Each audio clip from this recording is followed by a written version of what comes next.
Hello guys, तो welcome to my YouTube channel pharmacy track.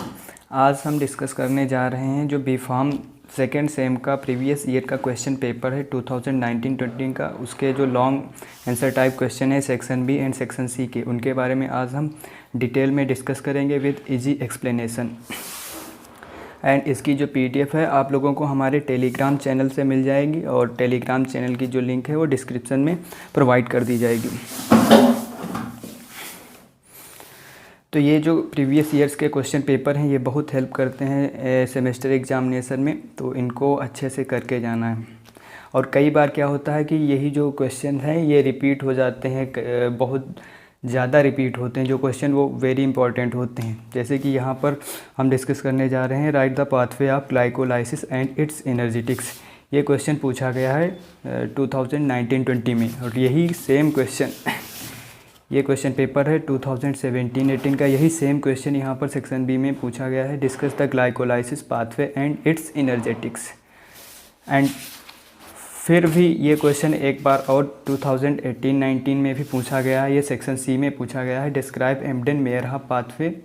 ये जो है ग्लाइकोलाइसिस का दूसरा नाम है। एम्डेन मेयरहॉफ साइंटिस्ट जो थे उन्होंने डिस्कवर किया था, इसलिए इसको एम्डेन मेयरहॉफ पाथवे एंड ईएमपी पाथवे के नाम से भी पूछा जाता है। तो यहाँ पर ये बहुत इंपॉर्टेंट क्वेश्चन है, इसको अच्छे से पढ़ना है, और हम यहाँ पर इजी एक्सप्लेनेशन दे देंगे। इसकी पीडीएफ आपको मिल जाएगी, वहाँ से आप लोग अच्छे से प्रैक्टिस कर सकते हैं। तो चलिए स्टार्ट करते हैं अपना सेक्शन बी के क्वेश्चन। एंड जो शॉर्ट क्वेश्चन है उनका एक अलग वीडियो हम प्रोवाइड कर देंगे। जितने भी ये शॉर्ट क्वेश्चंस हैं इनको एक सेपरेट वीडियो में किसी दिन डिस्कस कर लेंगे। अगर आप लोगों को चाहिए तो कमेंट में बता दीजिएगा, ठीक है। तो चलिए स्टार्ट कर लेते हैं अपना ये सेक्शन बी का question, right the pathway of glycolysis and it's energetics. देखिए ये जो ग्लाइकोलाइसिस पाथवे होती है, इसका मतलब क्या, सबसे पहले ये समझ लेते हैं। जो ग्लाइकोलाइसिस है ये दो ग्रीक वर्ड से मिलकर बना है, ग्लाइको एंड लाइसिस। ग्लाइको का मतलब होता है ग्लूकोज एंड लाइसिस का मतलब होता है ब्रेक डाउन। तो इस पूरे ग्लाइकोलाइसिस शब्द का मतलब हुआ ग्लूकोज का ब्रेक डाउन। दैट मीन्स कि ग्लाइकोलाइसिस ऐसी प्रोसेस है जिसमें ग्लूकोज का ब्रेक डाउन हो रहा है। अब एक बात ये हम समझते हैं कि ग्लाइकोलाइसिस पाथवे का इंपॉर्टेंस क्या है, जो हमारी बॉडी है उसमें ये क्या परफॉर्म करती है। तो जैसे कि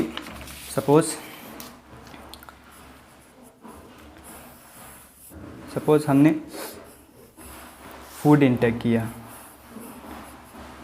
हमने जो फूड इंटेक किया है वो फूड हमारा पहुंचा इंटेस्टाइन में।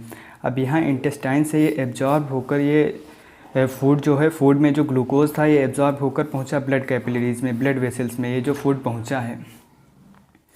अब ये ग्लूकोज जो ब्लड कैपिलरीज में पहुंचा है ये हमें एनर्जी प्रोवाइड करेगा। तो ये एनर्जी किस पाथवे को फॉलो करके प्रोवाइड करेगा, ये वही पाथवे है ग्लाइकोलाइसिस पाथवे। जो ग्लूकोज होता है ग्लाइकोलाइसिस पाथवे के थ्रू ही एनर्जी प्रोवाइड करता है। तो देख लेते हैं ग्लाइकोलाइसिस पाथवे की डेफिनीशन। जो ग्लाइकोलाइसिस पाथवे है इसमें ग्लूकोज कन्वर्ट होता है पायरुवेट में अंडर द एरोबिक कंडीशन। अगर वहाँ पर ऑक्सीजन की प्रेजेंस है तो वो पायरुवेट में कन्वर्ट होगा, एंड अगर वहाँ पर एनारोबिक कंडीशन है मतलब कि O2 की एब्सेंस है तो वो लैक्टेट में कन्वर्ट होगा, एंड कुछ अमाउंट वो एनर्जी का प्रोड्यूस करेगा in the form of ATP। तो ये जो ATP होती हैं ये एक हिसाब से जो एनर्जी की करेंसी आप इनको मान सकते हैं। जो हमारी बॉडी में जो एनर्जी प्रोड्यूस होती है एंड कंज्यूम होती है वो ATP की फॉर्म में ही होती है। जैसे कि हम लोग कोई भी चीज़ परचेस करते हैं तो रुपए के थ्रू परचेस करते हैं, जैसे रुपए है एंड डॉलर हो गया, ये अदर कंट्रीज़ की जो भी करेंसी है। लाइक उसी तरह हमारी बॉडी के अंदर भी एक एनर्जी की करेंसी होती है, जैसे ATP हो गया, NADP, NADH, ये सभी जो है एक करेंसी का मीडियम है। एंड ये जो ग्लाइकोलाइसिस पाथवे होती है इसमें ग्लूकोज का ब्रेक डाउन होता है। और ये जो ग्लाइकोलाइसिस पाथवे इसको डिस्क्राइब किया था साइंटिस्ट थे एम्डेन मेयरहॉफ एंड पार्नस। इसीलिए इस पाथवे को दूसरे नाम से भी जानते हैं, वो नाम है EMP पाथवे। कभी कभी एग्जाम में EMP पाथवे के नाम से भी पूछ लिया जाता है, तो घबराना नहीं, वहाँ पर सीधा अपना ग्लाइकोलाइसिस पाथवे ही लिखना है। और ये जितने भी ग्लाइकोलाइटिक रिएक्शंस होती हैं ये सारी साइटोप्लाज्म में परफॉर्म होती हैं। ये समझ लीजिए ये कोई सेल है, इस सेल में कई सारे ऑर्गेनेल्स होते हैं, जैसे न्यूक्लियस हो गया, माइटोकॉन्ड्रिया वगैरह हो गए, ये सारा कुछ। तो ये जो ग्लाइकोलाइसिस पाथवे होती है ये सिर्फ साइटोप्लाज्म में जो इसका एक फ्लूइड होता है जो सेल के अंदर, उसी में परफॉर्म होती हैं, या वहीं पर ये सारी glycolysis reactions further carried out होती हैं। तो चलिए देख लेते हैं ये जो ग्लाइकोलाइसिस पाथवे है ये कैसे होता है, इसमें कौन कौन से स्टेप होते हैं। जो ग्लाइकोलाइसिस पाथवे का सबसे स्टार्टिंग मटेरियल है ग्लूकोज, उसका नाम ही है glycolysis pathway. Glyco means glucose. तो ग्लूकोज क्या करता है, सबसे पहले ग्लूकोज कन्वर्ट होता है ग्लूकोज 6 फॉस्फेट में। ग्लूकोज में एक फॉस्फेट का एडिशन हो रहा है, यहाँ पर एक एटीपी कन्वर्ट हो रहा है एडीपी में। एटीपी मीन्स एडिनोसिन ट्राईफॉस्फेट, यहाँ पर 3 फॉस्फेट हैं, अब ये कन्वर्ट हुआ एडीपी एडिनोसिन डाईफॉस्फेट, मतलब वहाँ पर 3 थे, अब यहाँ पर 2 रिलीज हो रहे हैं। एक फॉस्फेट ग्लूकोज के 6 पोजीशन पर अटैच हो गया बाय द एंजाइम हेक्सोकाइनेस। फिर ये ग्लूकोज 6 फॉस्फेट कन्वर्ट होता है फ्रक्टोज 6 फॉस्फेट में। इसका आइसोमराइजेशन होता है क्योंकि ग्लूकोज फ्रक्टोज दोनों आइसोमर हैं, बाय द एंजाइम फास्फोहेक्सो आइसोमरेज। फिर ये फ्रक्टोज 6 फॉस्फेट में एक अनदर फॉस्फेट का एडिशन होता है, फिर ये बन जाता है फ्रक्टोज 1,6 बिस फॉस्फेट। यहाँ पर जो एंजाइम इन्वॉल्व होता है वो है फास्फोफ्रक्टोकाइनेज।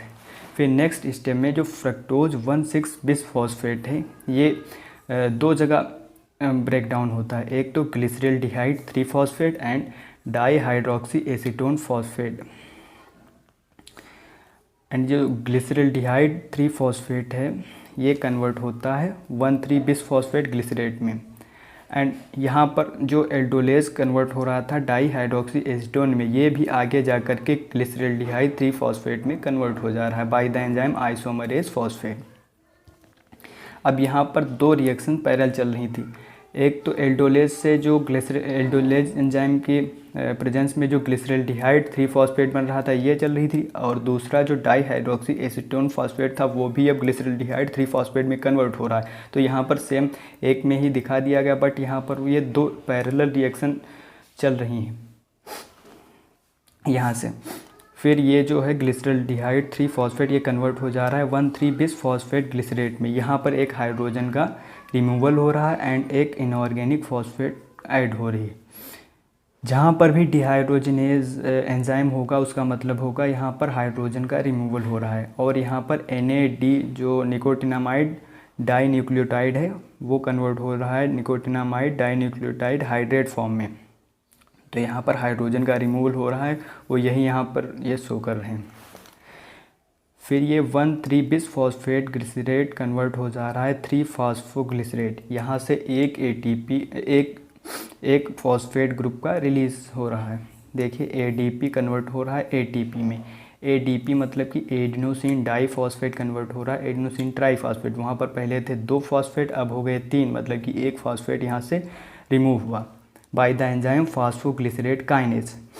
एक बात आपको ध्यान रखनी, जहाँ पर भी काइनेज वर्ड किसी एंजाइम में लगा होगा इसका मतलब या तो वहाँ पर ATP रिलीज़ होगा या तो ATP कंज्यूम होगा। देख लीजिए यहाँ पर काइनेज लगा है फास्फोग्लिसरेट काइनेज 7th स्टेप में, यहाँ पर एक ATP रिलीज़ हो रहा है एंड फर्स्ट स्टेप में भी हेक्सोकाइनेज लिखा है। दैट मीन्स कि यहाँ पर कुछ ना कुछ ATP या ADP का इन्वॉल्वमेंट होगा। यहाँ पर ATP कंज्यूम हो रहा है एंड यहाँ पर ATP 7th स्टेप में रिलीज़ हो रहा है। फिर ये जो 3 फॉस्फोग्लिसरेट है ये कन्वर्ट हो रहा है 2 फॉस्फोग्लिसरेट।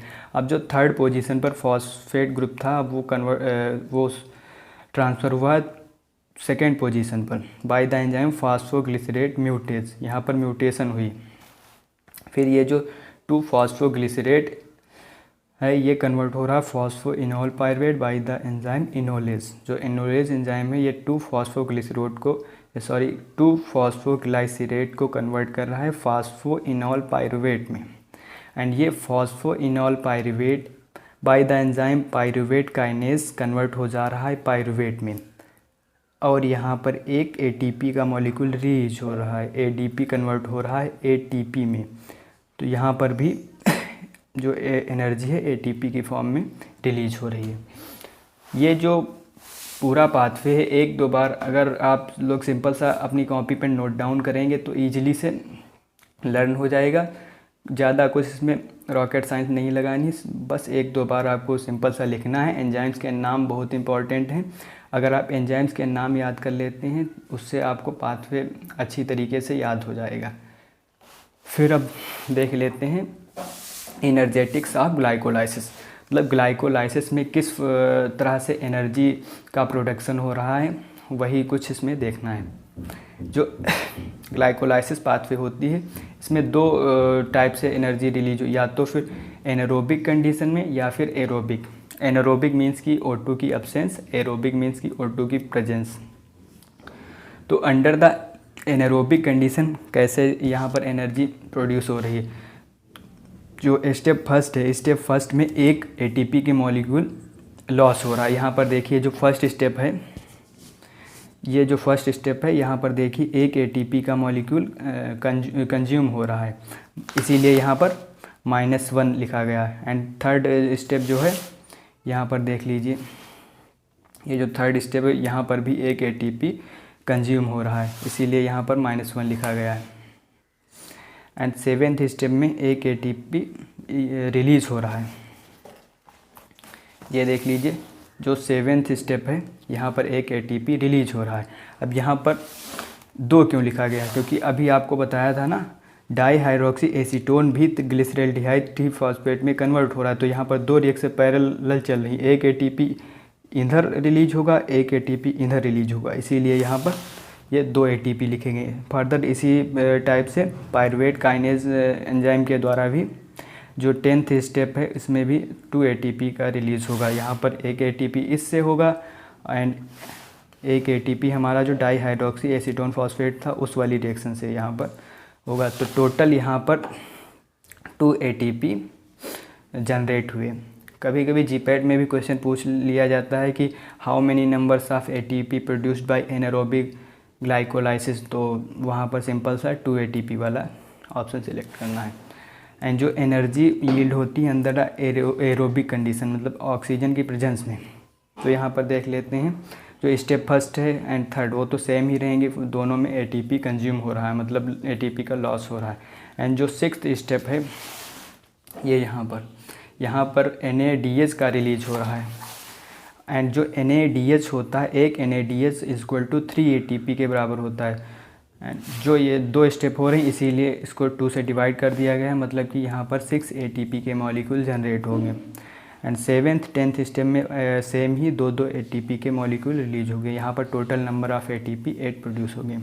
तो आई थिंक कि ये ग्लाइकोलाइसिस पाथवे आप लोगों को अच्छे से थोड़ा बहुत तो लर्न ही हो गया होगा। बाकी आप अगर एक बार इसको PDF से देख लेंगे, मैं PDF इसकी प्रोवाइड कर दूंगा, तो अच्छे से आपको इसका जो पूरा है वो समझ में आ जाएगा। चलिए अब बढ़ते हैं नेक्स्ट क्वेश्चन की तरफ। जो नेक्स्ट क्वेश्चन है हमारा ये है right the classification of protein. ये भी बहुत इंपॉर्टेंट क्वेश्चन है। एंड प्रोटीन के बारे में तो सबको थोड़ा बहुत कुछ ना कुछ पता ही होगा। तो चलिए प्रोटीन के बारे में डिस्कस कर लेते हैं। जो प्रोटीन होती है, प्रोटीन क्या होती है? प्रोटीन जो है हमारे पॉलीमर होते हैं अमाइनो एसिड के। जो अमाइनो एसिड्स होते हैं वो मिलकर के पॉलीपेप्टाइड बनाते हैं, और जब कई सारे पॉलीपेप्टाइड एक साथ मिलते हैं बाय द पेप्टाइड लिंकेज तो फिर वो प्रोटीन के फॉर्मेशन करते हैं। जो प्रोटीन है इसको डिफ़ाइन किया गया है as high molecular weight polymer of alpha amino acid. जो अल्फ़ा अमाइनो एसिड होती हैं कई सारे जब एक पास मिलते हैं तब बनाते हैं पेप्टाइड लिंकेज, और उसी पेप्टाइड लिंकेज के थ्रू प्रोटीन का फॉर्मेशन होता है। ये जो वर्ड प्रोटीन है ये डेराइव किया गया है ग्रीक वर्ड प्रोटियस से। इसका मतलब होता है फर्स्ट इम्पोर्टेंस। चलिए इसका क्लासिफिकेशन देख लेते हैं। ये जो क्लासिफिकेशन है ये है बेस्ड ऑन कंपोजिशन। जो प्रोटीन की कंपोजिशन है उनके अकॉर्डिंग इनका क्लासिफिकेशन इस तरीके से किया जा सकता है। प्रोटीन को 3 पार्ट में तीन टाइप से क्लासीफाई किया जा सकता है: simple protein, conjugated protein and derived protein. जो सिंपल प्रोटीन होते हैं इनमें सिंपली एक amino acid, single amino acid present होता है। एंड जो कॉन्जुगेटेड प्रोटीन्स होते हैं इनमें अमाइनो एसिड के साथ साथ कुछ अदर मॉलिक्यूल भी ऐड होते हैं। एंड जो डेराइव्ड प्रोटीन होते हैं ये इन दोनों को कंबाइन करके प्रोड्यूस किए जाते हैं। जो सिंपल प्रोटीन होते हैं उनके एग्जांपल हैं एल्बुमिन, ग्लोबुलिन, स्क्लेरोप्रोटीन, प्रोटामिन, हिस्टोन, प्रोलामिन्स, ग्लूटेलिन। ये सारे जो हैं सिंपल प्रोटीन हैं, इनमें सिंगल अमाइनो एसिड प्रेजेंट होता है। एंड जो कॉन्जुगेटेड प्रोटीन्स हैं जैसे कि न्यूक्लियोप्रोटीन, मेटेलोप्रोटीन, क्रोमोप्रोटीन, ग्लाइकोप्रोटीन, ये सारे जो हैं ये कॉन्जुगेटेड प्रोटीन हैं। एंड डेराइव्ड प्रोटीन को 2 टाइप में क्लासीफाई किया गया है, primary derived protein and secondary derived protein. तो सबसे पहले देख लेते हैं जो सिंपल प्रोटीन। देखिए लिखा है simple protein are the protein which are made up of only 1 type of amino acid. ऐसे प्रोटीन जिनमें सिर्फ 1 टाइप का एक अमाइनो एसिड प्रेजेंट होता है उन्हें कहते हैं सिंपल प्रोटीन। उनमें अमाइनो एसिड के अलावा अदर कोई सब्स्टिट्यूएंट प्रेजेंट नहीं होता है। एंड ये जो सिंपल प्रोटीन है इनका आप जब हाइड्रोलाइसिस कराएंगे तो इनमें से सिर्फ अमाइनो एसिड ही रिलीज़ होगा। तो इसके जो कुछ एग्जाम्पल हैं एंड उसकी कैरेक्टरिस्टिक भी यहाँ पर दी गई हैं। इसका फर्स्ट एग्जांपल है एल्बुमिन। एल्बुमिन तो सभी लोग जानते हैं होंगे, जो एग यॉक होती है उसमें एल्बुमिन प्रेजेंट होता है। एंड इसकी प्रॉपर्टी ये वाटर में सॉल्युबल होता है एंड बाई हीट ये कोआगुलेट होता है। इसका मतलब क्लॉट बन जाता है। अंडे को कभी देखा होगा जब उसको बॉईल किया जाता है उसके अंदर जो एल्बुमिन होता है वो कोआगुलेट होता है, मतलब कि वो जम जाता है, थोड़ा सॉलिडिफाई हो जाता है। एंड जो ग्लोबुलिन है ये इनसॉल्युबल इन वाटर है एंड ये भी कोआगुलेशन इसका हो जाता है हीट के थ्रू। एंड जो ग्लूटेलिन है ये वाटर में इनसॉल्युबल है एंड हीट के थ्रू ये भी कोआगुलेट हो जाता है। नेक्स्ट हमारा है प्रोलामिन। ये वाटर इनसॉल्युबल है लेकिन इसको हीट के थ्रू कोआगुलेट नहीं किया जा सकता। एंड लास्ट है हमारा प्रोटामिन। ये वाटर में सॉल्युबल है लेकिन इसको हीट के थ्रू कोआगुलेट नहीं किया जा सकता है। ये सिंपल सा एक लाइन सबके बारे में मतलब अच्छे से पढ़ लेना, बाकी सब हम यहाँ पर डिस्कस कर देंगे। सेकेंड है हमारा कॉन्जुगेटेड प्रोटीन। जो कॉन्जुगेटेड प्रोटीन होते हैं इनमें अमाइनो एसिड के साथ कुछ अदर ऑर्गेनिक या अदर कंपाउंड भी जुड़े रहते हैं। एंड जो नॉन प्रोटीन पार्ट होता है उसको प्रोस्थेटिक ग्रुप बोला जाता है। प्रोस्थेटिक ग्रुप ऐसे ग्रुप होते हैं जैसे जो कॉन्जुगेटेड प्रोटीन में प्रोटीन के अलावा होती है। जैसे यहाँ पर न्यूक्लियो प्रोटीन, तो ये प्रोटीन हो गया, ये प्रोटीनियस पार्ट हो गया। एंड जो न्यूक्लियो लिखा है न्यूक्लिक एसिड, ये यहाँ पर प्रोस्थेटिक ग्रुप होगा।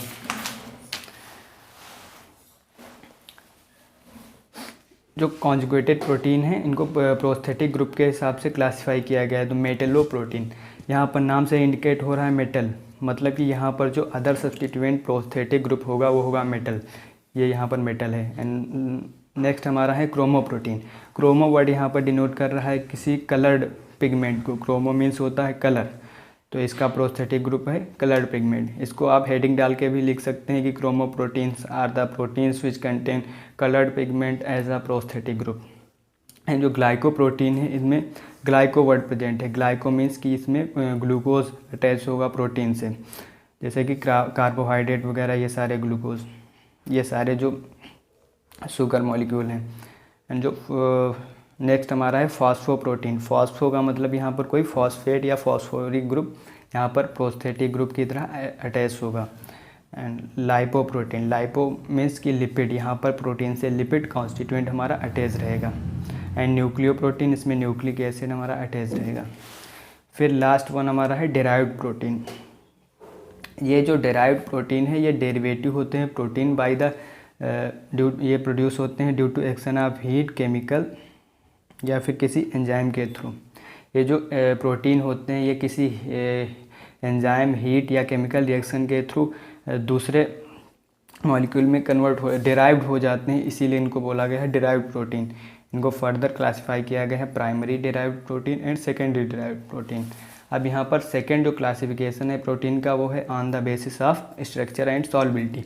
प्रोटीन्स को स्ट्रक्चर एंड सॉल्युबिलिटी के बेस पर 2 टाइप से क्लासिफाई किया जा सकता है, globular protein and fibrous protein. Globular protein का एग्जाम्पल है जैसे कि इंसुलिन हो गया, प्लाज्मा ग्लोबुलिन। एंड जो फाइब्रस प्रोटीन है, जो फाइब्रस नेचर के होते हैं वो है कोलेजन, केराटिन एंड फाइब्रोन। तो आई होप कि ये क्लासिफिकेशन ऑफ प्रोटीन आपको अच्छे से थोड़ा बहुत तो क्लियर ही हो गया होगा।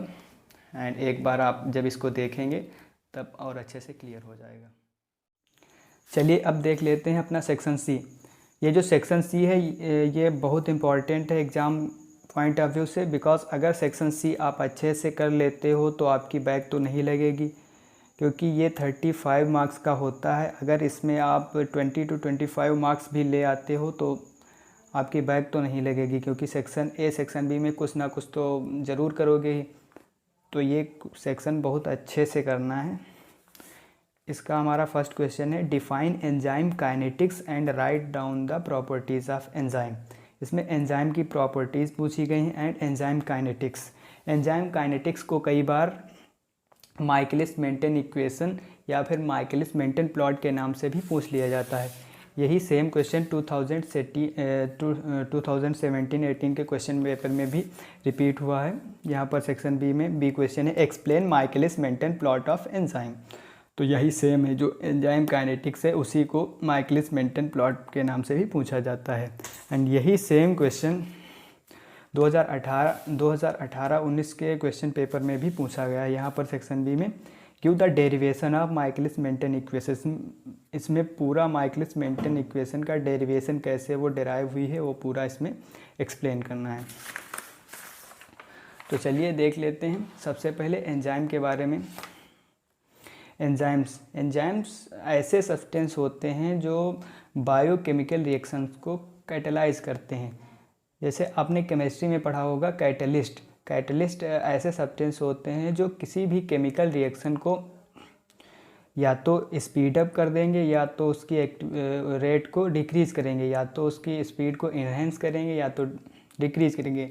उसी टाइप से जो कैटलिस्ट लिविंग सेल्स के द्वारा प्रोड्यूस होते हैं, लिविंग सेल्स मतलब कि अपनी बॉडी के अंदर जो प्रोड्यूस होते हैं एंड बॉडी के अंदर जो बायोकेमिकल रिएक्शंस होती हैं उनको कैटलाइज करते हैं, उन्हें हम एंजाइम कहते हैं। एंजाइम्स आर बायो कैटलिस्ट, मतलब वो ऐसे कैटलिस्ट हैं जो लिविंग सेल के द्वारा प्रोड्यूस होते हैं and catalyse the biochemical reaction. जो बायोकेमिकल रिएक्शंस बॉडी के अंदर होती हैं उनको कैटलाइज करते हैं। फिर हमारी है प्रॉपर्टीज़ ऑफ एंजाइम। एंजाइम की कौन कौन सी प्रॉपर्टीज़ हैं। ऑलमोस्ट ऑल एंजाइम जो है प्रोटीन के बने होते हैं। जितने भी एंजाइम होते हैं ये इनमें मोस्टली जो पार्ट होता है वो प्रोटीन का होता है। एंड जो एंजाइम सिंगल पॉलीपेप्टाइड के बने होते हैं उनको मोनोमरिक एंजाइम कहा जाता है। इसके एग्जाम्पल हैं राइबोन्यूक्लियस एंड ट्रिप्सिन। जो भी एंजाइम सिंगल मतलब एक ही टाइप के पॉलीपेप्टाइड चेन से बने होते हैं उनको मोनोमेरिक एंजाइम कहा जाता है। एंड जो enzyme more than one polypeptide मतलब कई सारे पॉलीपेप्टाइड से मिलकर बने होते हैं उनको ओलिगोमेरिक एंजाइम कहा जाता है। जैसे कि लैक्टेट डिहाइड्रोजिनेज, एस्पार्टेट ट्रांसकार्बामाइलेज। एंड जो एंजाइम होते हैं इनमें मेनली 2-3 पार्ट होते हैं, जैसे कि एक होता है अपो एंजाइम, को एंजाइम एंड कुछ कोफैक्टर्स होते हैं। जो एंजाइम का प्रोटीन पार्ट होता है उसको कहा जाता है अपो एंजाइम एंड जो नॉन प्रोटीन पार्ट होता है उसको बोलते हैं को एंजाइम। एंड जो अपो एंजाइम एंड को एंजाइम पूरा पार्ट है इसको कलेक्टिवली बोला जाता है होलो एंजाइम। तो एंजाइम में कौन कौन से पार्ट हो गए, अपो एंजाइम, को एंजाइम एंड कुछ कोफैक्टर्स होते हैं। अपो एंजाइम को जो प्रोटीन पार्ट होता है उसको अपो एंजाइम कहा जाता है एंड जो नॉन प्रोटीन पार्ट होता है उसको को एंजाइम कहा जाता है एंड पूरे पार्ट को होलो एंजाइम कहा जाता है। अब देख लेते हैं एंजाइम काइनेटिक्स। तो सबसे पहले हम काइनेटिक का मतलब समझते हैं। काइनेटिक क्या होता है। काइनेटिक मीन्स कि किसी भी रिएक्शन की रेट को मेज़र करना। काइनेटिक का मतलब होता है किसी भी रिएक्शन की रेट को मेज़र करना। अब यहाँ पर लिखा है एंजाइम काइनेटिक, मतलब कि अब बायोकेमिकल रिएक्शंस की रेट को मेज़र करा जाएगा।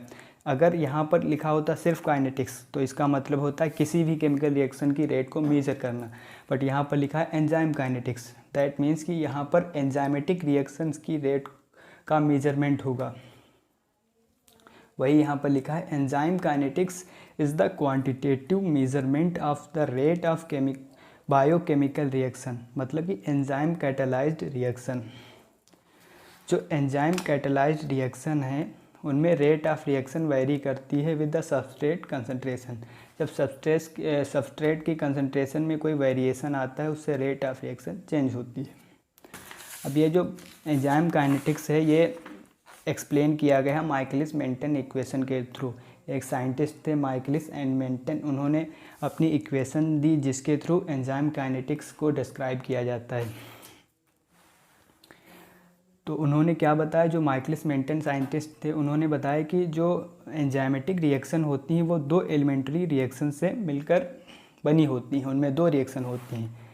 आपने पहले कभी ना कभी लॉग की मॉडल तो पढ़ा ही होगा। लॉग की मॉडल सिंपली क्या होता है, इसमें जैसे ये है कोई लॉग, इसको अपन सबस्ट्रेट मान लेते हैं एंड ये है कोई एंजाइम। जब कोई एंजाइम सबस्ट्रेट से बाइंड करता है तब एंजाइम सबस्ट्रेट कॉम्प्लेक्स बनाता है एंड देन उसके बाद फिर एंजाइम रिमूव हो जाता है एंड प्रोडक्ट बन जाता है। तो ये सिंपल सा समझाने के लिए बताया था। पर्टिकुलर सबस्ट्रेट के लिए पर्टिकुलर एंजाइम होता है, वो एंजाइम उसी पर्टिकुलर सबस्ट्रेट से बाइंड करेगा, फिर वो एंजाइम सबस्ट्रेट कॉम्प्लेक्स बनाएगा, देन फिर एंजाइम अलग हो जाएगा एंड प्रोडक्ट अपना अलग हो जाएगा। तो यहाँ पर दो रिएक्शंस हो रही हैं। एक रिएक्शन में एंजाइम सबस्ट्रेट से रिएक्शन करके एंजाइम सबस्ट्रेट कॉम्प्लेक्स बना रहा है एंड सेकेंड रिएक्शन में जो एंजाइम सबस्ट्रेट है ये डिसोसिएट होकर के एंजाइम को रिलीज़ कर रहा है एंड प्रोडक्ट की फॉर्मेशन कर रहा है। तो जो माइकलिस मेंटन साइंटिस्ट थे उन्होंने यही बताया कि जो एंजाइमेटिक रिएक्शंस होती हैं वो दो रिएक्शंस से मिलकर बनी होती है। फर्स्ट जिसमें कि एंजाइम एंड सबस्ट्रेट कंबाइंड होके एंजाइम सबस्ट्रेट कॉम्प्लेक्स बनाता है एंड सेकेंड रिएक्शन में जो एंजाइम सबस्ट्रेट कॉम्प्लेक्स होता है वो डिकम्पोज होता है एंड रिलीज करता है प्रोडक्ट और एंजाइम को। ये वही रिएक्शन यहाँ पर लिखी हुई है। E plus ACE enzyme plus substrate मिलकर बनाया है यहाँ पर एंजाइम सबस्ट्रेट कॉम्प्लेक्स एंड फिर एंजाइम अलग हुआ एंड प्रोडक्ट की फॉर्मेशन हुई।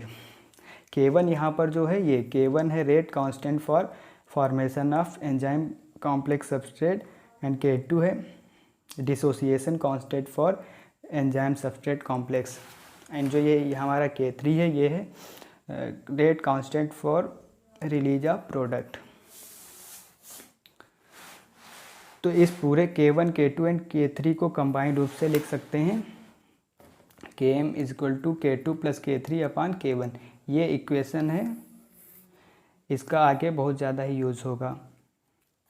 चलिए इस डेरिवेशन को देख लेते हैं।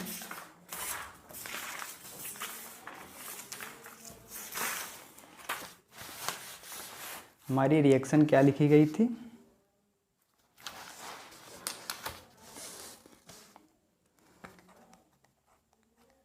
एंजाइम प्लस सबस्ट्रेट मिलकर क्या बना रहा था, एंजाइम सबस्ट्रेट कॉम्प्लेक्स एंड फिर रिलीज़ कर रहा था एंजाइम को एंड प्रोडक्ट को। यहाँ पर K1 कांस्टेंट था, यहाँ पर K2, यहाँ पर था K3। इस K1, K2, K3 को कंबाइन फॉर्म में इस तरीके से लिख सकते हैं K2 plus K3 upon K1। इसको मान लेते हैं रिएक्शन नंबर 2, इसको इक्वेशन नंबर 2 मान लेते हैं, इसको इक्वेशन 1 मान लेते हैं। अब यहाँ पर जो रेट ऑफ रिएक्शन है, रेट ऑफ रिएक्शन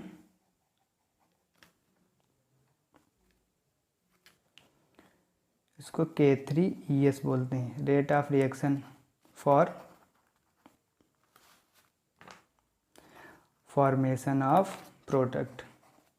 अब जब प्रोडक्ट बन रहा है यहाँ पर K3 इन्वॉल्व हो रहा है तो प्रोडक्ट के बनने में रेट ऑफ रिएक्शन जो है K3ES वो इज इक्वल टू है V के वेलोसिटी ऑफ द रेट।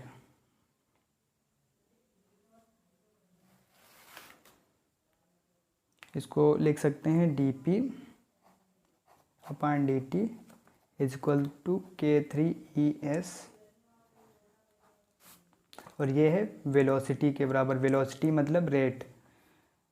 इसको मान लेते हैं रिएक्शन इक्वेशन नंबर 3 एंड जब K3 into ES is equal to V, फिर ES को इस तरीके से लिख सकते हैं V अपान K3। इसको मान लेते हैं equation number 4।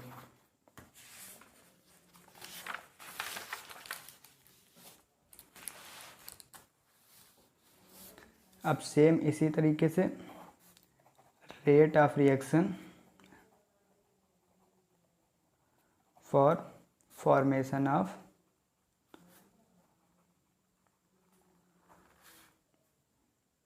Enzyme complex, enzyme substrate complex के फॉर्मेशन के लिए जो रेट ऑफ रिएक्शन होगी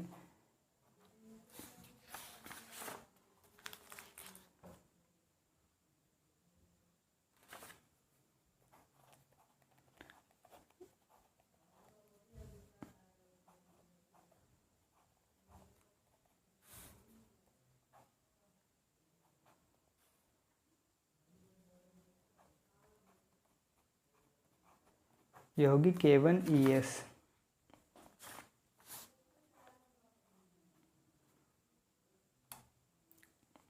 इसको मान लेते हैं equation number 5।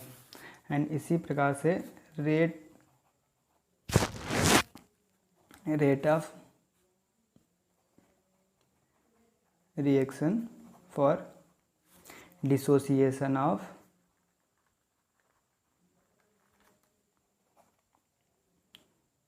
Enzyme substrate complex, तो ये यहाँ पर होगा DES/dt equal to K2ES plus K3ES। ये थोड़ा मतलब मैथमेटिकल इक्वेशंस हैं तो इतने अच्छे से तो क्लियर नहीं होगा, बट एक दो बार जब आप इसको नोट डाउन करेंगे तो क्लियर हो जाएगा। इसको मान लेते हैं इक्वेशन नंबर 6। अब ये देखिए यहाँ पर ये जो इक्वेशन है ये दोनों आइडेंटिकल हैं, मतलब हम कह सकते हैं इक्वेशन 5 इक्वल टू इक्वेशन 6। तो इक्वेशन 5 और 6 को एक साथ लिख लेते हैं।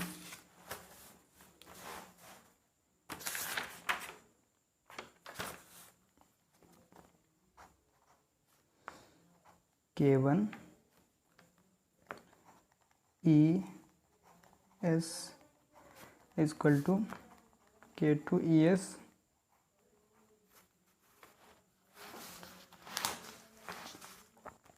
Plus K3ES। अब यहाँ पर एक फॉर्मूला होता है E equal to ET minus ES। ये वैल्यू E की इसमें इक्वेशन में पुट करेंगे तो हो जाएगा K1 ET minus ES S।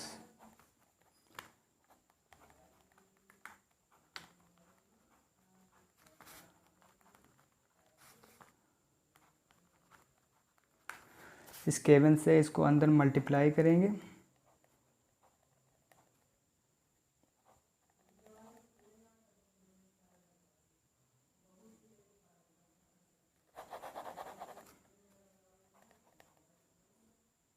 K1 ET S and minus K1 ES S।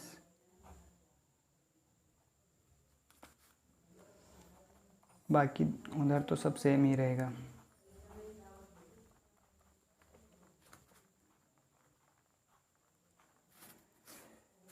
अब K1 ETS को इधर ही रखेंगे, बाकी सब उस साइड ले जाएंगे।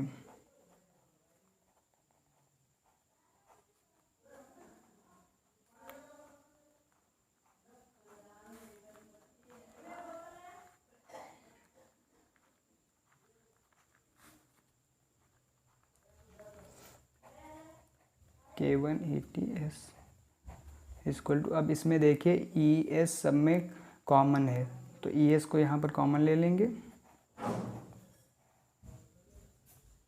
यहाँ पर बचा K2 plus K3 plus K1S।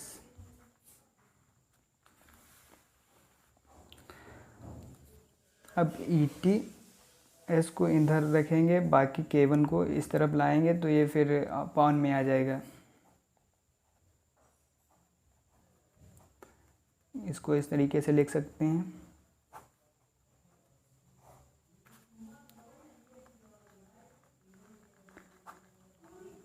ये कट जाएगा, यहाँ पर सिर्फ S बचेगा। एंड ये जो ये जो K2 + K3/K1 है, इसको हम पूरा लिख सकते हैं Km। ये यहाँ पर देखिए, ये स्टार्टिंग में ये इक्वेशन थी Km = K2 + K3/Km। तो यहाँ पर इसकी जगह पर हम वो वैल्यू रख सकते हैं, ETS = ES Km + S।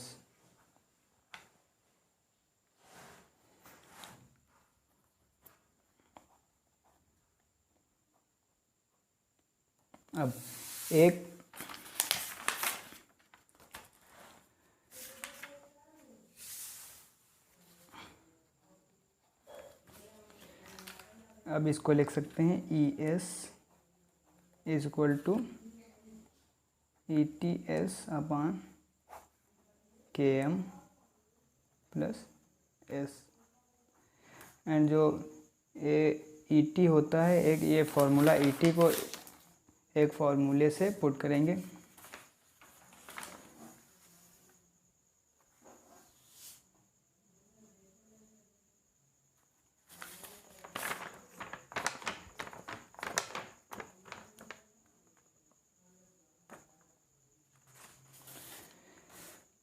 Sorry, वहाँ पर ET नहीं, ये जो ES होता है, ES = V/K3। ये था इक्वेशन नंबर 4 से, ES = V/K3। तो फिर ES की जगह पर यही वैल्यू पुट करेंगे, V/K3 = हो जाएगा ET + S/Km + S। अब ये मल्टीप्लाई करेंगे तो होगा V = ET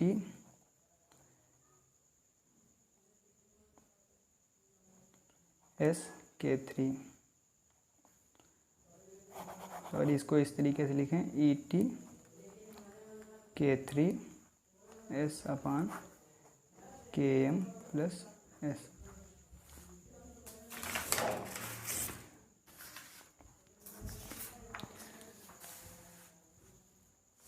अब जो ET K3 है, इसको Vmax हम लिख सकते हैं, बिकॉज एक फॉर्मूला होता है ET K3 = Vmax।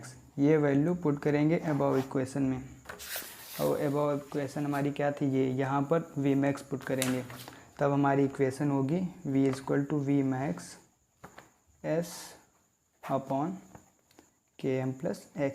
ये जो इक्वेशन फाइनली जो डिराइव हुई, इसी को कहते हैं माइकलिस मेंटन इक्वेशन।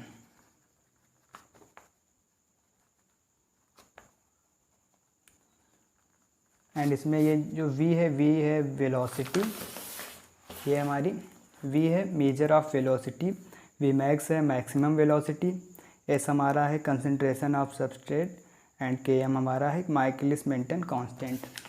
एंड जो माइकलिस मेंटन का ग्राफ है वो ये यहाँ पर है, इस तरीके से माइकलिस मेंटन का प्लॉट बनेगा। ये Vmax है, ये यहाँ पर माइकलिस मेंटन कांस्टेंट है, एंड ये Vmax का हाफ Vmax है। तो ये हमारा ये ग्राफ प्लॉट किया गया है substrate concentration and reaction velocity के बिहाफ पे। जितना ही ज़्यादा रिएक्शन वेलोसिटी बढ़ेगी, उतना ही जब सबस्ट्रेट कंसंट्रेशन में कोई कुछ वेरिएशन होगा तो रिएक्शन वेलोसिटी भी चेंज होगी। इस प्लॉट से यही डिस्क्राइब किया गया है। फिर नेक्स्ट क्वेश्चन है, right the structure of DNA and RNA। ये भी काफ़ी ज़्यादा इंपॉर्टेंट क्वेश्चन है, कई बार पूछा गया है। ये यहाँ पर 2019-20 के क्वेश्चन पेपर में आया था, एंड यही सेम क्वेश्चन 2017-18 के क्वेश्चन पेपर में भी ये पूछा गया था। तो चलिए देख लेते हैं। सबसे पहले बात कर लेते हैं DNA की। तो DNA का फुल फॉर्म क्या होता है? DNA का फुल फॉर्म होता है डीऑक्सीराइबोन्यूक्लिक एसिड। एंड जो DNA होता है ये होता है पॉलीमर ऑफ डीऑक्सीराइबोन्यूक्लियोटाइड। जब कई सारे डीऑक्सीराइबोन्यूक्लियोटाइड एक साथ जुड़ते हैं तब एक DNA का फॉर्मेशन करते हैं। एंड जो DNA है वो मिलकर बना होता है दो चीज़ों से, एक तो फॉस्फेट डीऑक्सीराइबो शुगर, इसमें एक फॉस्फेट डीऑक्सीराइबो शुगर होती है, एंड कुछ नाइट्रोजिनस बेस होते हैं। इनमें 4 टाइप के नाइट्रोजिनस बेस प्रेजेंट होते हैं, adenine, guanine, cytosine and thymine. अब बात कर लेते हैं स्ट्रक्चर ऑफ डीएनए। जो डीएनए का स्ट्रक्चर था, इसको सबसे पहले वाटसन एंड क्रिक ने बताया कि जो डीएनए स्ट्रक्चर है ये डबल हेलिकल स्ट्रक्चर होता है। एंड जो इसमें 2 स्ट्रैंड होते हैं वो एक दूसरे के एंटी पैरेलल होते हैं। एक होता है 5 prime to 3 prime and second होता है 3 प्राइम टू 5 प्राइम। एंड जो डबल हेलिक्स का डायमीटर होता है वो होता है 20 एंगस्ट्रॉम। एंड जो ईच टर्न जब जहाँ पर डबल हेलिक्स मुड़े हुए होते हैं वहाँ का डायमीटर होता है 34 angstrom with 10 pair of nucleotide.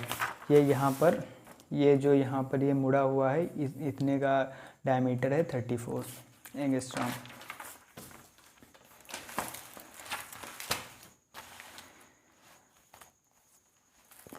And जो डीएनए का स्ट्रक्चर होता है उसमें फॉस्फोडाइएस्टर लिंकेज जो है वो फॉस्फेट शुगर बैकबोन का फॉर्मेशन करती है। एंड जो 2 चेन होती हैं एक दूसरे की कम्प्लीमेंट्री होती हैं। जो प्यूरिन चेन होती है वो एक दूसरे की पायरिमिडीन चेन के कम्प्लीमेंट्री होती है। जो एडेनिन होता है डीएनए स्ट्रक्चर में वो जुड़ा रहता है थायमीन से वाया डबल बॉन्ड। एंड जो ग्वानिन होता है वो जुड़ा रहता है साइटोसिन से थ्रू ट्रिपल बॉन्ड। तो ये यहाँ पर डीएनए का स्ट्रक्चर है। इसमें ये एडेनिन, थायमीन, ग्वानिन, साइटोसिन ये सब अटैच हुए हैं। अब देख लेते हैं फंक्शन ऑफ डीएनए। भाई डीएनए का फंक्शन क्या है? डीएनए तो बहुत इंपॉर्टेंट रोल प्ले करता है। ये डीएनए होता है ये इसका जो प्राइमरी फंक्शन है ये है कैरी जेनेटिक इन्फॉर्मेशन। ये जेनेटिक इन्फॉर्मेशन को एक जनरेशन से दूसरी जनरेशन में ट्रांसफ़र करता है, जैसे पेरेंट्स टू ऑफ स्प्रिंग, मतलब माता पिता से बच्चों में आते हैं, फिर उनसे उनके बच्चों में जाते हैं। ये सभी जो जेनेटिक इन्फॉर्मेशन होती है इसको कैरी करते हैं एक पीढ़ी से दूसरी पीढ़ी में। एंड डीएनए का अदर जो फंक्शन है वो है रेप्लिकेशन। जब डीएनए रेप्लिकेट होकर अपनी एक अलग कॉपी बनाता है तभी तो सेल डिवीज़न होता है। एंड फिर इसका फंक्शन है ट्रांसक्रिप्शन। ट्रांसक्रिप्शन जो प्रोसेस है इसमें डीएनए कन्वर्ट होता है आरएनए में, फिर आरएनए कन्वर्ट होता है प्रोटीन में। तो ट्रांसक्रिप्शन प्रोसेस भी बहुत इंपॉर्टेंट है for the protein synthesis and cell division. And ये रोल प्ले करता है रिकॉम्बिनेशन में। रिकॉम्बिनेशन ऐसी एक टेक्नोलॉजी है। रिकॉम्बिनेशन का मतलब होता है एक डीएनए का दूसरे डीएनए में रिकॉम्बिनेंट हो जाना, तो वहाँ पर भी डीएनए एक इम्पॉर्टेंट रोल प्ले करता है। एंड डीएनए का एक एप्लीकेशन है डीएनए फिंगरप्रिंटिंग। डीएनए फिंगरप्रिंटिंग इससे मतलब विक्टिम एंड उससे क्या कहते हैं फोरेंसिक साइंस, इसको फोरेंसिक साइंस में बहुत ज़्यादा इन्वॉल्व किया जाता है। इससे पता लगाया जाता है कौन मुजरिम है कौन विक्टिम है। एंड जो डीएनए है इसका function gene therapy and genetic engineering में भी है। अब बात कर लेते हैं आरएनए की। जो आरएनए है इसका फुल फॉर्म है राइबो न्यूक्लिक एसिड। एंड जो आरएनए है ये पॉलीमर होते हैं राइबो न्यूक्लियोटाइड के।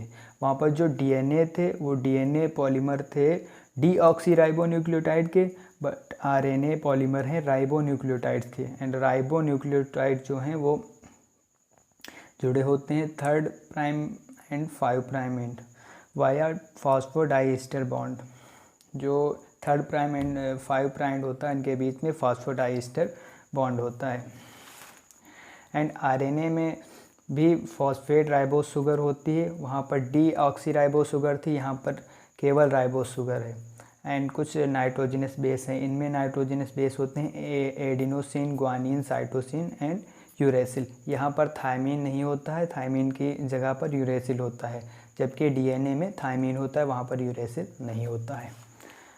अब बात कर लेते हैं आरएनए के टाइप। आरएनए जो है 3 टाइप्स के होते हैं। mRNA मतलब कि मैसेंजर आरएनए, tRNA मतलब कि transfer RNA and third one is rRNA मतलब राइबोसोमल आरएनए। चलिए बात कर लेते हैं mRNA की। mRNA होता है मैसेंजर आरएनए। ये जो है ये मैसेज प्रोवाइड करता है राइबोसोम को कि अब प्रोटीन सिंथेसिस करनी है। ये जो mRNA है ये प्रोटीन सिंथेसिस के लिए बहुत ही इम्पोर्टेंट रोल प्ले करता है। एंड tRNA इसको बोला जाता है ट्रांसफ़र RNA। ये जो है एक अमाइनो एसिड को ट्रांसफ़र करता है जब पेप्टाइड चेन पर, तभी तो प्रोटीन की सिंथेसिस होगी। And last one is rRNA। ये जो rRNA है इसको कहा जाता है राइबोसोमल RNA। ये जो राइबोसोमल RNA है ये राइबोसोम का कंपोनेंट होता है जो प्रोटीन सिंथेसिस में इन्वॉल्व होता है। ये यहाँ पर स्ट्रक्चर बने हैं। एंड एक बात और, जो RNA होता है ये सिंगल स्ट्रैंड का होता है एंड जो DNA होते वो डबल स्ट्रैंड के होते हैं, बट RNA सिंगल स्ट्रैंडेड होता है। यहाँ पर ये mRNA के स्ट्रक्चर बना हुआ है एंड ये tRNA का स्ट्रक्चर बना हुआ है। अब देख लेते हैं फंक्शन ऑफ RNA। RNA कौन कौन से फंक्शन शो करते हैं। तो RNA का सबसे मोस्ट इम्पॉर्टेंट जो फंक्शन है वो है प्रोटीन सिंथेसिस करना वाया द प्रोसेस ट्रांसलेशन। जब DNA से RNA बनता है उस प्रोसेस को ट्रांसक्रिप्शन बोलते हैं एंड जब RNA से प्रोटीन बनती है उसको ट्रांसलेशन बोलते हैं। तो RNA जो है ट्रांसलेशन प्रोसेस के लिए इम्पॉर्टेंट है, ये प्रोटीन सिंथेसिस करता है। एंड जो RNA है ये जेनेटिक कोड को DNA टू RNA मतलब अपने में कैरी करता है। ये DNA टू RNA कैरी करता है, फिर RNA से रिजल्टिंग जो प्रोटीन होती है उसमें जेनेटिक कोड को ये ट्रांसफ़र करता है। RNA DNA से जेनेटिक कोड को लेकर के आता है एंड जो प्रोटीन की सिंथेसिस करता है उसमें जेनेटिक कोड को ट्रांसफ़र करता है। अब नेक्स्ट क्वेश्चन देख लेते हैं। Write the note on conversion of cholesterol into bile acid and its role. तो सबसे पहले देख लेते हैं कोलेस्ट्रॉल क्या होता है। कोलेस्ट्रॉल जो है ये एक प्रकार के लिपिड होते हैं जो वैक्सी नेचर के होते हैं एंड इनका जो फंक्शन मेनली होता है ये सेल मेम्ब्रेन में पाए जाते हैं। सेल मेम्ब्रेन का जो 30% पार्ट होता है वो कोलेस्ट्रॉल का बना होता है। एंड जो कोलेस्ट्रॉल होते हैं ये वाटर में इनसॉल्युबल होते हैं बट ऑर्गेनिक सॉल्वेंट में सॉल्युबल होते हैं। कई जो मतलब कोलेस्ट्रॉल होते हैं ये बहुत सारे बायोसिंथेसिस के लिए इम्पॉर्टेंट रोल प्ले करते हैं, जैसे कि synthesis of bile acid, steroidal hormone and vitamin D. ये कोलेस्ट्रॉल जो है ये बहुत सारे स्टेरॉयड के लिए, बाइल एसिड के लिए एंड विटामिन डी के लिए एज अ प्रिकर्सर वर्क करता है। अब यहाँ पर देख लेते हैं conversion of cholesterol into bile acid. Cholesterol का बाइल एसिड में किस पाथवे के थ्रू कन्वर्जन होता है। तो सबसे पहले कोलेस्ट्रॉल कन्वर्ट होता है 7 हाइड्रोक्सी कोलेस्ट्रॉल में by the enzyme 7 alpha hydroxylase. यहाँ पर इसका हाइड्रोक्सिलेशन होता है, हाइड्रोक्सिल ग्रुप का एडिशन हो जाता है, तब कन्वर्ट होके बनता है 7 हाइड्रोक्सी कोलेस्ट्रॉल। एंड फिर ये 7 हाइड्रोक्सी कोलेस्ट्रॉल कन्वर्ट होता है cholic acid and chenodeoxy cholic acid. फिर ये कोलिक एसिड कन्वर्ट होता है glycocholic acid by the enzyme glycine and taurocholic acid by the enzyme taurine. And फिर ग्लाइकोकोलिक एसिड कन्वर्ट हो जाता है डीऑक्सीकोलिक एसिड में एंड जो कीनो डीऑक्सीकोलिक एसिड था ये कन्वर्ट हो जाता है ग्लाइको कीनो डीऑक्सीकोलिक एसिड में एंड ये फर्दर कन्वर्ट होता है लिथोकोलिक एसिड में। तो यहाँ पर जो ये कोलिक एसिड कीनो डीऑक्सीकोलिक एसिड है ये बाइल एसिड है एंड ये जितने भी ये यहाँ पर एसिड बने ये भी बाइल, ये मेन है cholic acid and Keanu deoxycholic acid ये प्राइमरी बाइल एसिड है and deoxycholic acid lithocholic acid ये सेकेंडरी बाइल एसिड है।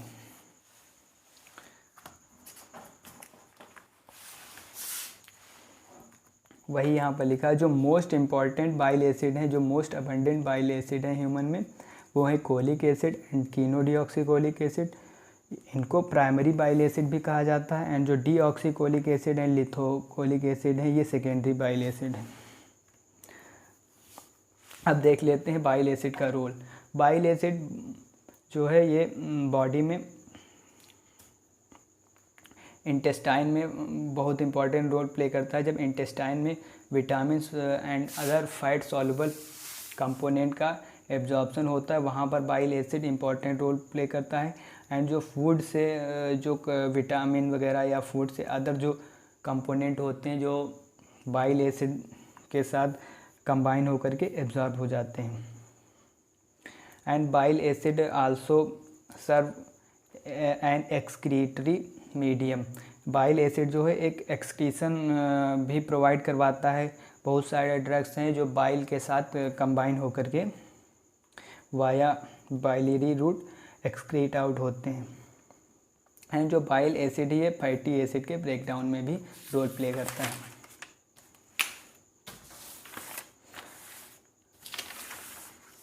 अब देख लेते हैं हमारा क्वेश्चन, ये biosynthesis of ketone bodies and their utilization. ये क्वेश्चन भी बहुत इंपॉर्टेंट है, कई बार पूछा गया है, ये यहाँ पर भी पूछा गया है। एंड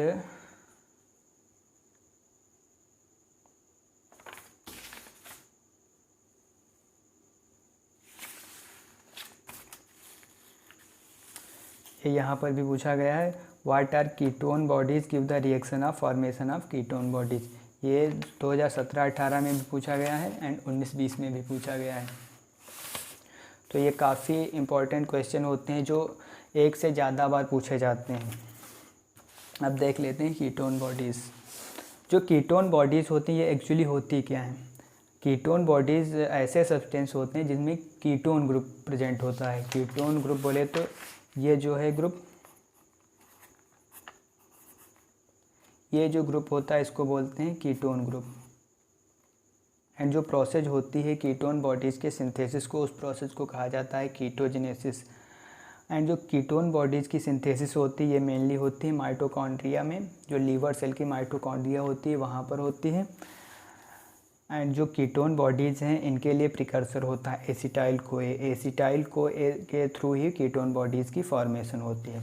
तो कीटोजेनेसिस जो प्रोसेस होती है इसमें कौन कौन से स्टेप होते हैं। फर्स्ट स्टेप में फॉर्मेशन होता है एसिटो एसिटाइल कोएंजाइम का। यहाँ पर acetyl coenzyme and 2 molecule of acetyl coenzyme convert होते हैं एसिटो एसिटाइल कोएंजाइम में। फिर इनका कंडेंसेशन होता है with एसिटो acetyl coenzyme and acetyl coenzyme का कंडेंसेशन होता है। एंड थर्ड स्टेप में एसिटो एसिटेट की फॉर्मेशन होती है। एंड फोर्थ स्टेप में एसिटो एसिटेट कन्वर्ट होता है acetone and beta hydroxy butyrate में। यहाँ पर aceto acetate, acetone and beta hydroxy butyrate, इन तीनों को कीटोन बॉडीज़ कहा जाता है। चलिए ये इस पाथवे को देख लेते हैं। यहाँ पर देखिए ये 2 मॉलिक्यूल हैं एसिटाइल कोएंजाइम के, ये दोनों अटैच हो जाते हैं। यहाँ से एक कोएंजाइम रिलीज हो जाता है, ये यहाँ से ये एक हाइड्रोजन लेकर के रिलीज हो जाएगा और ये CH3 से जा कर के अटैच हो जाएगा। ये यहाँ पर देखिए अटैच होगा, ये फॉर्मेशन करता है एसिटो एसिटाइल कोए का। यहाँ पर फर्स्ट स्टेप में एंजाइम जो इन्वॉल्व होता है वो एंजाइम है थायोलेज। एंड फिर एसिटो एसिटाइल कोएंजाइम में एक अनदर एसिटाइल कोए जुड़ता है। जब यहाँ पर एक और एसिटाइल कोए जुड़ता है तब ये कन्वर्ट हो जाता है HMG कोए, beta hydroxy beta methyl glutarate. ये HMG कोए फिर कन्वर्ट हो जाता है एसिटो एसिटेट में। यहाँ से एसिटाइल कोए का रिमूवल हो जाता है। ये जो यहाँ से ये इतना पार्ट है ये यहाँ से रिमूव हो जाता है। अब ये जो एसिटो एसिटेट है इसका डीकार्बोक्सिलेशन होता है, तब ये डीकार्बोक्सिलेशन होता है तब कन्वर्ट हो जाता है एसीटोन में। एंड एसिटो एसिटेट जब beta hydroxy butyrate dehydrogenase enzyme की प्रेजेंस में आता है तब ये कन्वर्ट हो जाता है बीटा हाइड्रोक्सी ब्यूटायरेट में। तो ये दोनों जो हैं कीटोन बॉडीज़ हैं। एंड ये जो एसिटो एसिटेट ये भी कीटोन बॉडीज़ है। यहाँ पर कीटोन बॉडीज़ की सिंथेसिस पूरी हुई। अब देख लेते हैं utilization of ketone bodies. Utilization of ketone bodies को कीटोलाइसिस के नाम से भी जाना जाता है। इस प्रोसेस को कीटोलाइसिस भी कहते हैं। एंड फिर इसकी डेफिनेशन लिखी हुई है, the process of breakdown of ketone bodies occurs in extra hepatic tissue. जो कीटोन बॉडीज़ हैं इनकी ब्रेकडाउन एक्स्ट्रा हेपेटिक टिश्यू में होती है। एक्स्ट्रा हेपेटिक टिश्यूज़ बोले तो लीवर के अलावा जो अदर टिश्यूज़ होते हैं like muscle and muscular tissue, skeletal muscle, smooth muscle, bone, fat tissue वगैरह, ये सारे। एंड ये जो प्रोसेस है ये फॉलोइंग स्टेप को इन्वॉल्व करती। सबसे पहले बीटा हाइड्रोक्सी ब्यूटायरेट जो है ये कन्वर्ट हो जाता है एसीटोएस्टेट में by the enzyme beta hydroxy butyrate dehydrogenase. And ये एसीटोएसीटेट फिर कन्वर्ट होता है एसीटोएसिटाइल कोएंजाइम वाया थायोफोरेज एंजाइम। एंड इस स्टेप में सक्सिनाइल कोए कन्वर्ट होता है सक्सिनेट में, इसमें कोएंजाइम का एडिशन हो जाता है। एंड एसीटोएसिटाइल कोए फिर फर्दर ब्रेक होता है 2 मॉलिक्यूल ऑफ एसिटाइल कोएंजाइम में बाय द एंजाइम थायोलेज। अब अपना नेक्स्ट क्वेश्चन देख लेते हैं। नेक्स्ट क्वेश्चन है हमारा राइट ग्लाइकोजन मेटाबॉलिज्म पाथवे। ये क्वेश्चन भी काफ़ी इम्पोर्टेंट है, कई बार पूछा गया है।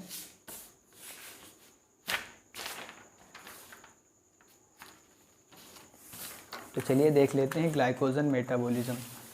सबसे पहले जान लेते हैं ग्लाइकोजन क्या होते हैं। ग्लाइकोजन जो होते हैं ऐसे कंपाउंड होते हैं जो कई सारे ग्लूकोज मॉलिक्यूल से मिलकर के बने होते हैं।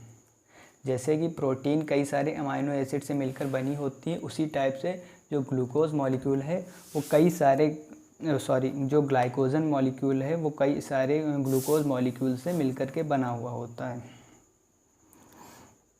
एंड जो ग्लूकोज है ये ग्लाइकोजन का फॉर्मेशन करता है लीवर सेल में। इसको बहुत अच्छे एग्जांपल से चलिए समझ लेते हैं। लाइक जैसे कोई पर्सन जॉब करता है, उसको 1000 रुपये पर डे के हिसाब से मिलता है। अब इस 1000 में से वो 900 डेली का डेली वो खर्च कर देता है, उसके पास 100 रुपीज़ बचता है। अब ये 100 रुपीज़ को वो कहीं सेव कर लेता है, किसी जगह पर, एक जगह पर कलेक्ट करता है। अब डेली का डेली वो 1000 रुपये पाएगा और 900 रुपये खर्च कर देगा, 100 रुपये वो कलेक्ट करेगा। वो 100 रुपये धीरे धीरे ये एक बड़ा अमाउंट हो जाएगा। मान लीजिए ये 10,000 या 1 लाख हो गए। फिर ये जो ऐसे समझ लीजिए जब ये 1000 रुपये थे ये थे ग्लूकोज, जो यहाँ पर 100 रुपये थे ये थे ग्लूकोज। एंड जब ये बड़ा अमाउंट ये 1 लाख या इससे ज़्यादा हो गया तब ये हो गया एक ग्लाइकोजन का मॉलिक्यूल। एंड जब ये पूरी सिंथेसिस हुई 100 मिलकर के 1 लाख बने, तब ये प्रोसेस को अपन बोल सकते हैं ग्लाइकोजेनेसिस। यहाँ पर ग्लाइकोजन की फॉर्मेशन हो रही है। एंड जब कभी फ्यूचर में जब पैसे की कमी होती तब फिर क्या करता है पर्सन, यही जो रुपए हैं इनको धीरे धीरे खर्च करने लगता है। वही सेम जैसे कि ग्लाइकोजन जो इसी तरीके से बॉडी में हम डेली का डेली जो मील टेक करते हैं, जैसे कुछ खाना खाया उससे हमें 10 ग्राम ग्लूकोज मिला। अब ये 10 ग्राम ग्लूकोज में से 8 ग्राम ग्लूकोज हमने कंज्यूम किया, 2 ग्राम ग्लूकोज बच गया। ऐसा होता नहीं, बट हम एक्सप्लेन करने थोड़ा एग्जांपल के बिहाफ पे, ये 2 ग्राम जो ग्लूकोज बचा है ये धीरे धीरे ये लीवर सेल में, जो लीवर सेल होती हैं लीवर सेल में ये जाएगा। आप डेली का डेली 10 ग्राम ग्लूकोज इंटेक कर रहे हैं, 8 ग्राम खर्च हो जा रहा है, 2 ग्राम ये डेली का डेली ये एक पास कलेक्ट होगा, ये ग्लूकोज फिर कन्वर्ट हो जाएगा ग्लाइकोजन में। एंड जब फिर कभी आप एक दिन खाना नहीं खाएंगे, उस दिन जब आपकी बॉडी को ग्लूकोज की नीड होगी, तब फिर यही ग्लाइकोजन फिर से कन्वर्ट हो जाएगा ग्लूकोज में। और जब ग्लाइकोजन ग्लूकोज में कन्वर्ट होगा उस प्रोसेस को बोलते हैं ग्लाइकोजिनोलाइसिस। एंड जो प्रोसेस थी ग्लूकोज से ग्लाइकोजन बनने की, इसको बोलते हैं ग्लाइकोजेनेसिस। तो वही यहाँ पर लिखा है, ग्लूकोज जो है वो ग्लाइकोजन के फॉर्म में लीवर सेल में स्टोर रहता है by the process glycogenesis. And जब कभी भी बॉडी को ग्लूकोज की नीड होती है तब वो ग्लाइकोजन कन्वर्ट हो जाता है ग्लूकोज में बाय द प्रोसेस ग्लाइकोजिनोलाइसिस। अब देख लेते हैं ग्लाइकोजेनेसिस तो वही प्रोसेस है जिसमें ग्लूकोज कन्वर्ट होता है ग्लाइकोजन में। एंड जो ग्लाइकोजेनेसिस है ये मेनली कहाँ पर होती है, हमारे लीवर सेल में एंड स्केलेटल मसल में। एंड ये जो इसके लिए इम्पॉर्टेंट एंजाइम होते हैं वो प्रेजेंट होते हैं साइटोसोल में। चलिए अब देख लेते हैं इसमें कौन कौन से स्टेप इन्वॉल्व होते हैं। सबसे पहले ग्लूकोज कन्वर्ट होता है ग्लूकोज 6-फॉस्फेट में बाय द एंजाइम हेक्सोकाइनेज। इस स्टेप में एक एटीपी का मॉलिक्यूल एडीपी में कन्वर्ट हो जाता है। मतलब यहाँ पर एक फॉस्फेट ग्रुप का एडिशन हो गया। पहले ही हमने आपको बताया था कि जहाँ पर भी काइनेज वर्ड लगा होगा इसका मतलब वहाँ पर एटीपी एडीपी का कुछ ना कुछ लेना देना होगा। तो यहाँ पर काइनेज वर्ड लगा है, इसका मतलब यहाँ पर एक एटीपी का मॉलिक्यूल कंज्यूम हुआ। फिर ये ग्लूकोज 6-फॉस्फेट कन्वर्ट हो जाता है ग्लूकोज 1-फॉस्फेट बाय द एंजाइम फॉस्फोग्लूकोम्यूटेज। यहाँ पर जो 6th पोजीशन पर फॉस्फेट था वो 1st पोजीशन पर पहुँच गया। फिर ये जो ग्लूकोज 1-फॉस्फेट है ये कन्वर्ट होता है यूरिडीन डाईफॉस्फेट ग्लूकोज में by the enzyme uridine diphosphate glucose phosphorylase के थ्रू। फिर ये यूडीपी जो ग्लूकोज है ये कन्वर्ट हो जाता है 1,4 ग्लाइकोसिल यूनिट में। अब कई सारी जब 1,4 ग्लाइकोसिल यूनिट बनती हैं फिर ये ग्लाइकोजन का प्रोडक्शन करती हैं बाय द एंजाइम ब्रांचिंग। जो ब्रांचिंग एंजाइम होता है ये इनको कलेक्ट करता है जो 1,4 ग्लाइकोसिल यूनिट होती हैं और इनको ग्लाइकोजन के फॉर्म में प्रोड्यूस करता है। चलिए अब देख लेते हैं ग्लाइकोजिनोलाइसिस। ग्लाइकोजिनोलाइसिस प्रोसेस होती है जिसमें ग्लाइकोजन ग्लूकोज में कन्वर्ट होता है एंड एनर्जी को प्रोवाइड करता है। तो इसके जो स्टेप हैं, सबसे पहले ग्लाइकोजन है कन्वर्ट होता है ग्लूकोज 1-फॉस्फेट में। इसका फास्फोराइलेशन होता है, इसमें फॉस्फेट ग्रुप का एडिशन होता है एंड इसके साथ ही डी ब्रांचिंग एंजाइम होता है जो इसको ब्रेक डाउन करते हैं। एंड ग्लूकोज 1-फॉस्फेट कन्वर्ट हो जाता है ग्लूकोज 6-फॉस्फेट में बाय द एंजाइम फॉस्फोग्लूकोम्यूटेज। यहाँ पर 1 पोजीशन से 6th पोजीशन पर फॉस्फेट ग्रुप ट्रांसफ़र हो जाता है। फिर ग्लूकोज 6-फॉस्फेट कन्वर्ट हो जाता है ग्लूकोज में। इसी तरीके से यहाँ पर जो ग्लाइकोजन है ग्लूकोज को प्रोड्यूस करता है एंड हमें एनर्जी मिल जाती है। तो ये क्वेश्चन भी यहाँ पर हमारा फिनिश हो जाता है। अब नेक्स्ट क्वेश्चन हम देख लेते हैं। Describe coenzyme. ये क्वेश्चन भी इम्पॉर्टेंट है, कभी कभी शॉर्ट 2 मार्क्स के क्वेश्चन में भी कोएंजाइम के बारे में पूछ लिया जाता है। यहाँ पर लॉन्ग में पूछा गया तो लॉन्ग के हिसाब से चलिए देख लेते हैं। कोएंजाइम क्या होते हैं? अभी हमने आपको एंजाइम वाले क्वेश्चन में बताया था जो कोएंजाइम होते हैं ये नॉन प्रोटीनस पार्ट होते हैं, नॉन प्रोटीनस पार्ट होते हैं। चलिए अभी दिखा रहे हैं आप लोगों को। ये यहाँ पर ये जो कोएंजाइम ये प्रोटीन का पार्ट नहीं होते। जो एंजाइम में प्रोटीन के पार्ट के अलावा जो पार्ट होता है उसको बोलते हैं कोएंजाइम। तो वही यहाँ पर लिखा गया है। Coenzyme are organic non protein molecule that bind with protein molecule. ये जो है नॉन प्रोटीन मॉलिक्यूल होते हैं ये प्रोटीन मॉलिक्यूल के साथ में बाइंड करते हैं एंड जो प्रोटीन मॉलिक्यूल है उसको क्या बोलते हैं? अपो एंजाइम। एंड फॉर्मेशन करते हैं पूरे होल एक्टिव एंजाइम की। एंड ये जो कोएंजाइम है ये थर्मोस्टेबल होते हैं, लो मॉलिक्यूलर वेट होते हैं, नॉन प्रोटीन ऑर्गेनिक सब्सटेंस होते हैं। ये जो कोएंजाइम होते हैं ये सिंगली रिएक्शन को कैटलाइज नहीं करते हैं। सिर्फ कोएंजाइम रिएक्शन को कैटलाइज नहीं करते हैं जब ये किसी ना किसी अपो एंजाइम या अदर एंजाइम के साथ कलेक्टिवली जब वर्क करते हैं तभी एंजाइमेटिक रिएक्शन को ये कैटलाइज करते हैं। इसके एग्जांपल है जैसे कोएंजाइम हो गया, NAD हो गया, nicotinamide adenine dinucleotide, and FAD हो गया, NADP ATP वगैरह, ये सारे कोएंजाइम हैं। अब यहाँ पर कोएंजाइम A जो है ये भी एक टाइप का कोएंजाइम होता है, इसका स्ट्रक्चर यहाँ पर दिया गया है। अब इसके रोल के बारे में बात कर लेते हैं। जो कोएंजाइम है ये ग्रुप्स के ट्रांसफ़र में इम्पॉर्टेंट रोल प्ले करता है। जैसे आपने देखा था ATP मॉलिक्यूल जो था वो ADP में कन्वर्ट हो रहा था, वो एक फॉस्फेट ग्रुप को ट्रांसफ़र कर रहा था, तो वो भी जो ATP एक टाइप का कोएंजाइम है। एंड जो केमिकल ग्रुप्स होते हैं जैसे कि H+ वगैरह का जो ट्रांसफ़र होता है वो NAD एंड NADP के थ्रू होता है, ये भी एक तरीके से एक कोएंजाइम की तरह परफॉर्म करते हैं। And phosphate group carried bye coenzyme ATP के थ्रू फॉस्फेट ग्रुप का ट्रांसफ़र होता है बहुत सारी केमिकल बायोकेमिकल रिएक्शन में, जैसे सिट्रिक एसिड साइकिल हो गया and citric acid cycle, glycolysis, glycogenolysis वगैरह में। एंड एसिटाइल कोए जो एंजाइम होता है ये एसिटाइल ग्रुप को कैरी करता है। तो ये सारे इसके रोल हो गए। अब देख लेते हैं biological function of coenzyme. Coenzyme अपने बायोलॉजिकल सिस्टम में कौन कौन से फंक्शन परफॉर्म करता है। तो ये जो कोएंजाइम ये बायोलॉजिकल एक्टिविटी ऑफ एंजाइम के लिए रिस्पॉन्सिबल होता है। कोई भी एंजाइम कोएंजाइम के थ्रू ही बायोलॉजिकल एक्टिविटी शो करती है। इसके अलावा भी उसके पास अपो एंजाइम होता है, बट कोएंजाइम भी नेसेसरी होता है। एंड कोएंजाइम इन्वॉल्व होता है वेरियस बायोकेमिकल रिएक्शन में, जैसे कि glycolysis, urea cycle and TCA cycle. And चलिए next move on our next question जो है पूछा गया short note on genetic code and hypercholesterolemia. ये भी 2-2 नंबर के इम्पॉर्टेंट क्वेश्चन कभी कभी पूछ लिए जाते हैं। व्हाट इज़ जेनेटिक कोड या फिर हाइपर कोलेस्ट्रेमिया, यहाँ पर लॉन्ग भी पूछा गया है। चलिए सबसे पहले बात कर लेते हैं जेनेटिक कोड की। जेनेटिक कोड क्या होता है, सबसे पहले इसको 2 वर्ड में ब्रेक कर लेते हैं। जेनेटिक मतलब कि ये यहाँ पर जीन से लेना देना, कोड का मतलब तो आप जानते हैं जो एक सीक्रेट वर्ड होते हैं उनको बोला जाता है कोड। किसी कोड फॉर्म में जब एक दूसरे से कम्युनिकेट किया जाता है किसी सीक्रेट टर्म में, उसे कोड बोलते हैं।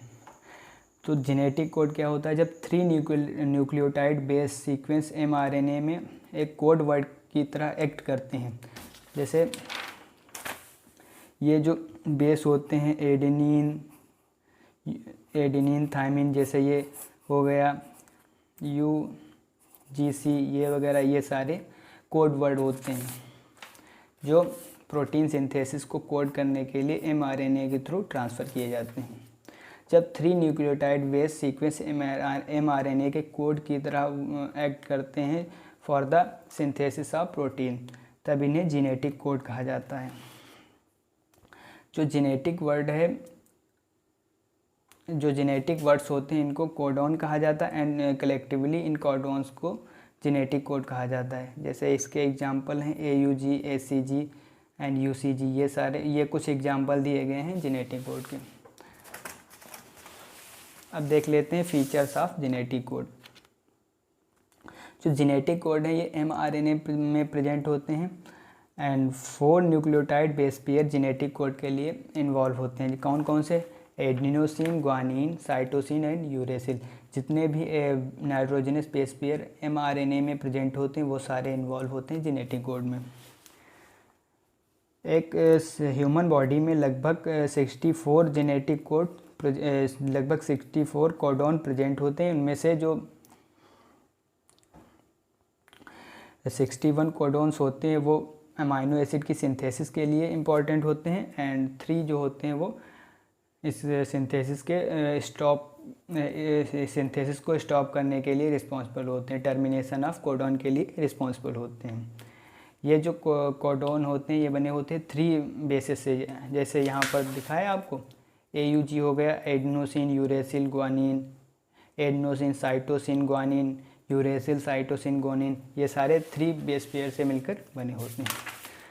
चलिए जो नेक्स्ट पार्ट था इस क्वेश्चन का, हाइपर कोलेस्ट्रीमिया। हाइपर कोलेस्ट्रीमिया को जानने के लिए इस वर्ड को 2 पार्ट्स में ब्रेक कर लेते हैं। तो बनेगा हाइपर एंड कोलेस्ट्रीमिया। हाइपर का मतलब होता है टू हाई एंड कोलेस्ट्रीमिया का मतलब हुआ कोलेस्ट्रॉल का लेवल। जब ब्लड में कोलेस्ट्रॉल का लेवल नॉर्मल से ज़्यादा हो जाता है उस कंडीशन को बोलते हैं हाइपर कोलेस्ट्रीमिया। ये एक तरह का लिपिड मेटाबॉलिज्म का डिसऑर्डर है। जब बॉडी में लिपिड मेटाबॉलिज्म अल्टर होता है तो उसकी वजह से हाइपर कोलेस्ट्रीमिया डेवलप होती है। Hypercholesterolemia is a disorder of lipid metabolism जो कि कैरेक्टराइज होता है by the presence of high level of cholesterol in the blood. जब ब्लड में high level of cholesterol present होता है उसकी वजह से हाइपर कोलेस्ट्रीमिया नाम का एक डिसऑर्डर अकर होता है। ये जो एक टाइप का हाइपर लिपिडेमिया है। हाइपर लिपिडेमिया जो है एक प्रकार का लिपिड डिसऑर्डर है, उसी के अंतर्गत ये हाइपर कोलेस्ट्रीमिया आता है। इसके कॉम्प्लिकेशन क्या क्या हैं, मतलब कि ये किस किस कंडीशन को जन्म दे सकता है, मतलब कौन कौन सी कंडीशन आ सकती हैं। एक तो कंडीशन आ सकती है atherosclerosis. Atherosclerosis is a process जिसमें वेसल्स के अंदर अथरोमा का फॉर्मेशन होता है। वेसल्स जैसे कि ये कोई ब्लड वेसल है, यहाँ पर ये कोलेस्ट्रॉल का डिपोजिशन होगा, तब यहाँ पर अथरोमा बन जाएगा, इसको कहते हैं एथेरोस्क्लेरोसिस। फिर ब्लड का फ्लो जो है वो रेजिस्ट होगा। एंड थ्रोम्बोसिस का मतलब होता है क्लॉट। जो कोलेस्ट्रॉल है ये डिपॉजिट हो जाएगा और एक क्लॉट का फॉर्मेशन कर लेगा। इससे हार्ट अटैक के चांसेस बढ़ सकते हैं एंड स्ट्रोक भी हो सकता है या फिर कोरोनरी हार्ट डिसीज़ भी हो सकती है। अगर कोरोनरी आर्टरी में कोलेस्ट्रॉल का डिपोजिशन होगा तो वहाँ पर कोरोनरी हार्ट डिसीज़ भी हो सकती हैं। एंड इसके कॉज क्या होते हैं, जो हम लोग आजकल पुअर डाइट लेते हैं, जो बाहर का खाना वगैरह खाते हैं, ये सारा, एंड जंक फूड, जो fatty food, alcohol consumption, fast food वगैरह, एंड कुछ हद तक डायबिटीज़ भी इसके लिए रिस्पॉन्सिबल है। एंड हाइपोथायरॉयडिज्म, जब थायराइड हार्मोन की कमी हो जाती है। तो यहाँ पर हमारा जो क्वेश्चन पेपर था 2019-20 का, उसके सेक्शन बी के एंड सेक्शन सी के सारे क्वेश्चन यहाँ पर कवर होते हैं। एंड अगर वीडियो में कोई हमसे गलती हुई हो तो प्लीज़ कमेंट में ज़रूर बताइए, और हम अपने वीडियो में क्या इम्प्रूवमेंट लाएं वो भी कमेंट में हमें आप लोग सजेशन दे सकते हैं। एंड नेक्स्ट वीडियो आप किस टॉपिक पर या किस सब्जेक्ट का देखना चाहेंगे। तो इसी के साथ थैंक्स फॉर वॉचिंग, मिलते हैं नेक्स्ट वीडियो में।